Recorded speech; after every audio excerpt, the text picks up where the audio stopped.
হুমুল মুফলিহুন, যার নেকি পাল্লা ওজনের ভারী হবে, ফাউলাইকা হুমুল মুফলিহুন, সেই কামিয়াব হবে। আর যার নেকি পাল্লা কম হবে, ওমান খাফফাত মাওয়াজিনুহু, যার ওজন ভারী হবে, ফাউলাইকা আল্লাযীনা খুসিরু আনফুসাহুম, সেই ব্যক্তি তার নফসের উপর নিজের উপর জুলুম করেছে, ফি জাহান্নাম খালিদুন, তার থেকে ভাই জাহান্নামে যেতে হবে। কোথায়? জাহান্নামে কেউ যাইতে রাজি আছে নাকি? রাজি যদি না থাকলে নামাজের প্রয়োজন আছে না? জাহান্নামের মতো আর কি করবে জানেন? ওর সাক্ষী আল্লাহ রাব্বুল আলামিন বলেন, তালফাহু উজুহাহুম নার ওয়া হুম ফিহা খালিদুন।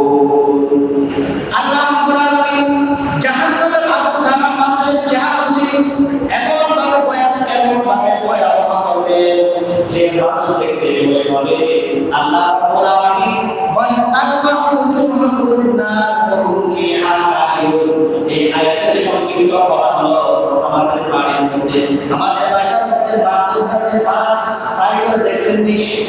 তেলের উপরে বা তৌফিক করার তৌফিক করে এই আয়াতের তফসির করতে আল্লাহ এই আয়াতের তফসিরের মধ্যে লেখা আছে যে যারা জাহান্নামে যাবে ওই সমস্ত মানুষের চেহারাগুলি জাহান্নামের আগুন দ্বারা সম্পূর্ণ পরিপূর্ণ ভয়াবহ হয়ে যাবে।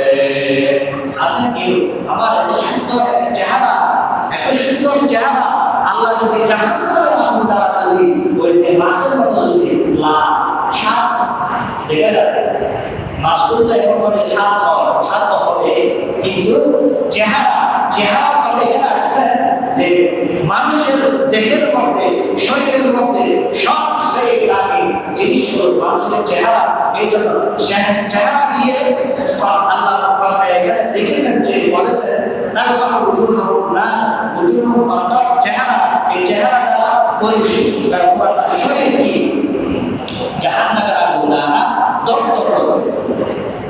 তখন আল্লাহ বলবেন, আলাম তাকুন আয়াতি, তোমাদের কাছে কি আলাম তাকুন আয়াতি তুতলা আলাইকুম, তোমাদের কাছে কি আমি আল্লাহ রাব্বুল আলামিনের কোরআন তেলাওয়াত করা হয়নি, আমি আল্লাহ রাব্বুল আলামিনের কোরআন পৌঁছে নাই, আমি আমার কোরআনের কথা কি তোমাদের সামনে বলা হয় নাই?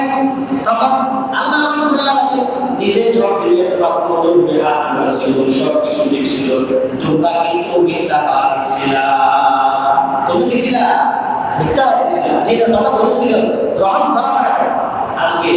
আজকের দিনে এই আমি আল্লাহর কাছে এমন তো হবে না, একটা ছোট্ট থেকে ছোট্ট পুত্র একটা তুমি যদি নেক আমল করো, এই নেক আমলের প্রতিদান আমি আল্লাহ তোমাকে দেব।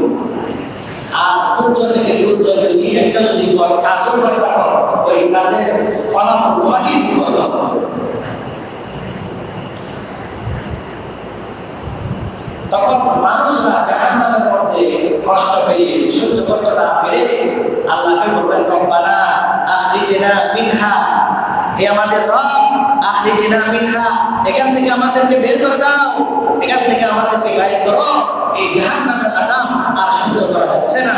ফাইনা যালিমুন, এরপরে যদি আমরা করে থাকি তখন আমরা হব জালিম, তখন আমরা হব কি জালিম।